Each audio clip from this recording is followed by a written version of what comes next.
Faust, the first part of the tragedy. In the previous chapter, in the previous recording, we met Faust in his study. He was awake late at night, studying a book and trying to draw spirits from the book. When a spirit approached him, Faust was initially scared, and then he later tried to connect with the spirit, but was unsuccessful in doing so. Wagner entered the scene, and they had a brief conversation. And after Wagner left, Faust returned to his studies and drinks from what appears to be a sacred bowl, and is greeted by a choir of angels that later leave. Uh, Here we have the next chapter in the book, the next scene, and this takes place before the city gates. There are people of all kinds walking about. It's a busy summer's day, or spring day, I should say. This all takes place immediately before Easter. And we see a group of apprentices asking people walking. So the apprentices, "Why do you go that way?" The others, "We are going to the hunter's lodge today." The first, "But we would rather go to the mill." Another apprentice, "Go to the river end. That's my advice." And another, "I think that way there isn't nice." And the others, "Where are you going?" A third one, "Up the hill." A fourth one, "Bergdorf would be much better. Let's go there with the rest. The girls there are stunning. Their beer is the best. And it's first class too for a fight." A fifth one, "You are indeed a peppy bird. Twice spanked, you're itching for the third. Let's not. That place is really a fright." A servant girl, "No, no. I'll go back to the town again." And another, "We'll find him at the poplars. I'm certain it is true." The first, "What's that to me? Is it not plain? He'll walk and dance only with you. He thinks you are the only one, and why should I care for your fun?" And the other, "We will not be alone," he said. "Today he'd bring the curly head." The student, "Just see those wenches over there. Come, brother, let us help the pair. A good strong beer, a smarting pipe, and a maid nicely dressed. That's my type." Next, we see a citizen's daughter. "Look there and see those handsome blades. I think it is a crying shame. There could have any girl that meets with their acclaim, and chase after those silly maids." The second student, now talking to the first, "Don't go so fast. Behind us are two more, and they are dressed at least as neatly. I know one girl, she lives next door, and she bewitches me completely. The way they walk, they seem demure, but won't mind company, and that I'm sure." The first student, "No, brother, I don't like those coy addresses. Come on, before we lose the wilder prey. The hand that wields the broom on Saturday will, comes the Sunday, gives the best caresses." Another citizen, "No, the new mayor is no good, that's what I say. Since he's in, he's fresher by the day. What has he done for our city? Things just get worse, it is a pity. We must obey, he thinks he's clever, and we pay taxes more than ever." A beggar, sitting on the sidewalk, he's singing, "Good gentlemen and ladies fair, so red of cheek, so rich in dress, be pleased to look on my despair, to see and lighten my distress, lest not me grind here vainly waiting. For only those who give are gay, and when all men are celebrating, then I should have my harvest day." Another citizen enters the scene. "On sun and holidays there is no better fun than chattering of wars and warlike fray, when off in Turkey far away, one beats the other one. We stand at the window, drink a wine that is light, watch the boats glide down the river, see the foam, and cheerfully go back at night, grateful that we have peace at home." A third citizen, "Yes, neighbor, that is nicely said. Let them crack skulls and wound and maim, let all the world stand on its head. But here at home, all should remain the same." An old woman, to the citizen's daughter, "Oh, how dressed up. So pretty and so young. Who would not stop to stare at you? Don't be puffed up. I'll hold my tongue. I know your wish and how to get it too." Citizen's daughter, "Come quickly, Agatha. I take good heed. Not to be seen with witches, it's unwise. Though on St. Andrew's night she brought indeed my future lover right before my eyes." The other girl, "She showed me mine, but in a crystal ball, with other soldiers bold and tall. I have been looking ever since, but so far haven't found my prince." A group of soldiers, "Castles with lofty towers and banners, maidens with haughty, disdainful manners, I want to capture, fair as the dare. Splendid the pay, and we let trumpets flare. To our woeing, for our pleasures and our undoing. Life is all storming, life is all splendor. Maidens and castles have to surrender. Fair is the dare, splendid the pay, and then the soldiers march on away. Next, we see Faust and Wagner. Faust. Returned from the ice of river and creek, warmed by the spring's fair quickening eye. The valley is green with hope and joy. The hoary winter has grown so weak. He has withdrawn to the rugged mountains. From there he sends, but only in flight, impotent showers of icy hail that streak across the greening vale. But the sun will not suffer the white. Everywhere stirs what develops and grows, all he would quicken with color that glows. Flowers are lacking, blue, yellow, and red, but he takes dressed up people instead. Turn around now and look down from the heights back to the town. Out of the hollow, gloomy gate surges and scatters a motley horde. All seek sunshine. They celebrate the resurrection of the Lord. For they themselves are resurrected from lowly houses, musty as stables, from trades to which they are subjugated, from the pressure of roofs and gables, from the stifling and narrow valleys, from the church's reverent night. They have emerged into the light. Look there, look how the crowd now sallies, gracefully into the gardens and lays, how on the river all through the valley, frolicsome floating boats one sees, and overloaded beyond its fill, this last barge now is swimming away. From the fair pathways of the hill, we can still see how their clothes are gay. I hear the village uproar rise, here is the people's paradise, and great and small shout joyously, here I am human, may enjoy humanity. And Wagner. To take a look with you, good sir, to take a walk with you, good sir, it is a great honor and reward. But I myself should never so far err, for the uncouth I always have aboard. This fiddling, bowling, loud delight, I hate these noises of the throng. They rage as if plagued by an evil sprite, and call it joy, and call it song. We see peasants under the linden tree, dance and song.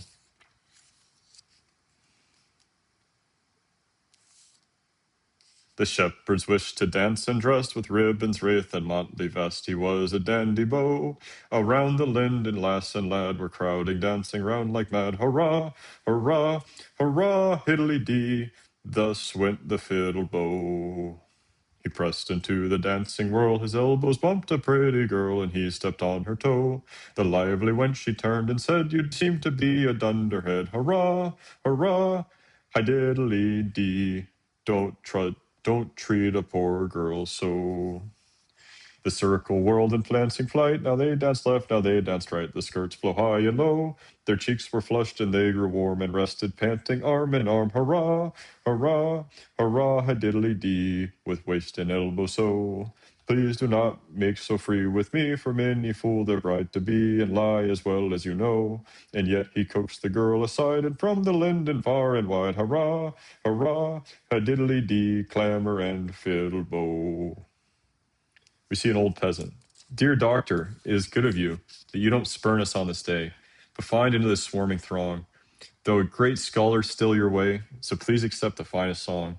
With a good drink it has been filled. I offer it and wish aloud, not only may your thirst be stilled, as many drops as it conveys ought to be added to your days. Faust. I take the bumper, and I too thank and wish health to all of you. Now the people gather round in a large circle. The old peasant. Indeed, it is most kind of you that you appear this happy day. When evil days came in the past, you always helped in every way, and many stand here still alive, from your good father toiled to rest, from the hot fever's burning rage when he prevailed over the pest.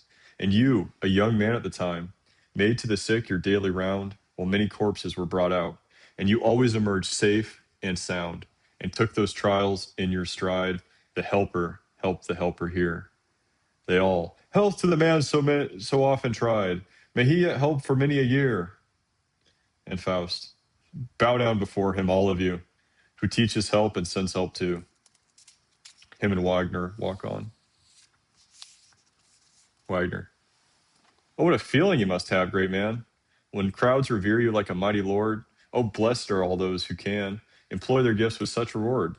The Father shows you to his Son. They ask what gives and come and run. The fiddle stops, the dance is done. You walk, they stand in rows to see. Into the air their caps will fly. A little more, and they would bend their knee as if the holy host went by. And Faust. Now just a few more steps uphill the big stone. From our wandering we can rest up there. I often sat there thoughtful and alone, and vexed myself with fasting and with prayer. In hope still rich, with faith still blessed, I thought entreaties, tears, and sighs would force the master of the skies to put an end to the long pest. The crowd's applause now sounds like caustic fun. I only wish you could read in my heart how little father and son deserve such fame for their poor art. My father was obscure, if quite genteel, and pondered over nature and every sacred sphere. In his own cranky way, though quite sincere, with ardent, though with wayward zeal, and with professant devotees, in his black kitchen he would fuse, after unending recipes, locked in the most contrary views. They made red lions, a bold wooer came, and tepid baths was mated to a lily. And then the pair was vexed with a wide open flame, from one bright chamber to another willy-nilly. And when the queen appeared, all pied, within the glass after a spell, the medicine was there, and though the patients died, nobody questioned who got well. And thus we raged fanatically in these same mountains, in this valley, with hellish juice worse than the pest, though thousands died from poison that I myself would give. Yes, though they perished, I must live, to hear the shameless killers blessed. Wagner. I cannot see why you were grieved. What more can honest people do than be conscientious and pursue with diligence the art that they received? If you respect your father as a youth, you'll learn from him what you desire. If as a man you add your share of truth to ancient lore, your son can still go higher. And Faust. Oh, happy who still hopes to rise out of the sea of errors and false views. What one does not know, one could utilize, and what one knows, one cannot use. But let the beauty offered by this hour not be destroyed by our spleen. See how, touched by the sunset's parting power, the huts are glowing in the green. The sun moves on, the day has had its round, he hastens on, new life greets its salute. Oh, that no wings lift me above the ground, to strive and strive in his pursuit. In the eternal evening light, the quiet world would lie below, with every valley tranquil, on fire, on every height. The silver stream to golden rivers flow, nor could the mountain with its savage guise, in all its gorges check my godlike ways. Already open with its glistening bays, spreads out before astonished eyes. At last the god sinks down. I seem forsaken, but I feel new arrest awaken, and hurry hence to drink his deathless light. The day before me, and behind me night. The billows under me, and over the sky, a lovely dream while he makes his escape. The spirit's wings will not change our shape. Our body grows no wings and cannot fly, yet it is innate in our race that our feelings surge in us and long, when over us, lost in the azure space, the lark trills out her glorious song. When over crags where fir trees quake, in icy winds the eagle soar, and over plains and over lakes, the crane returns to homeward shores. Wagner. I too have spells of eccentricity, but such unrest has never come to me. One soon grows sick of forest, field, and brook, and I shall never envy birds their wings. Far greater are the joys the spirit brings, from page to page, from book to book. Thus winter nights grow fair and warm the soul.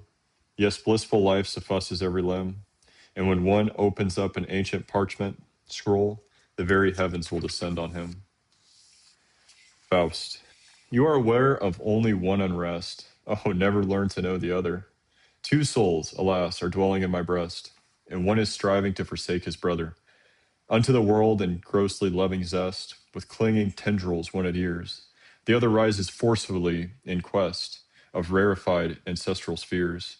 If there be spirits in the air that hold their sway between the earth and sky, descend out of the golden vapors there, and sweep me into the iridescent life.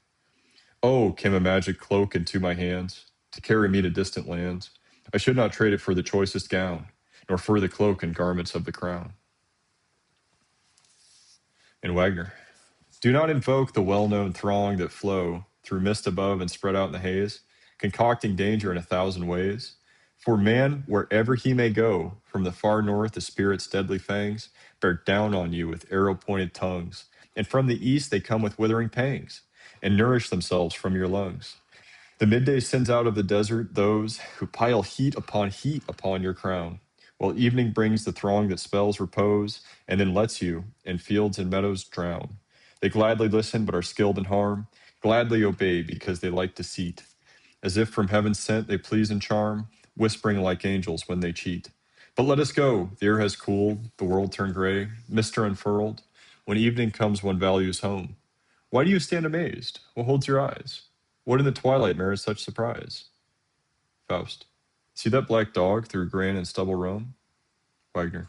I noticed him way back, but cared not the least. Faust. Look well, for what would you take this strange beast? Wagner. Why, for a poodle fretting doggedly as it pursues the tracks left by its master. Faust. It spirals all around us, as you see, and it approaches fast and faster. And I do not err, a fiery eddy whirls after it and marks the trail. Wagner. I see the poodle, as I said already. As for the rest, your eyesight seems to fail. Faust. It seems to me that he winds magic snares around our feet, a bond of future dangers? Wagner. He jumps around unsure, and our presence scares the dog who seeks his master and finds its stead to strangers. Faust. The spiral narrows, he is near. Wagner. You see a dog, and not a ghost is here. He growls, lies on his belly, thus he waits. He wags his tail, all canine traits. Faust. Come here and walk along with us. Wagner. He's poodlishly ridiculous. You stand and rest, and he waits too. You speak to him, and he would climb on you. Lose something, he will bring it back again. Jump in the lake to get your cane. Faust. You seem quite right. I find for all his skill, no trace of any spirit. All is drill. Wagner. By dogs that are expertly trained, the wisest man is entertained. He quite deserves your favor. It is prudent to cultivate the student's noble student. And following this, they pass through the city gate together.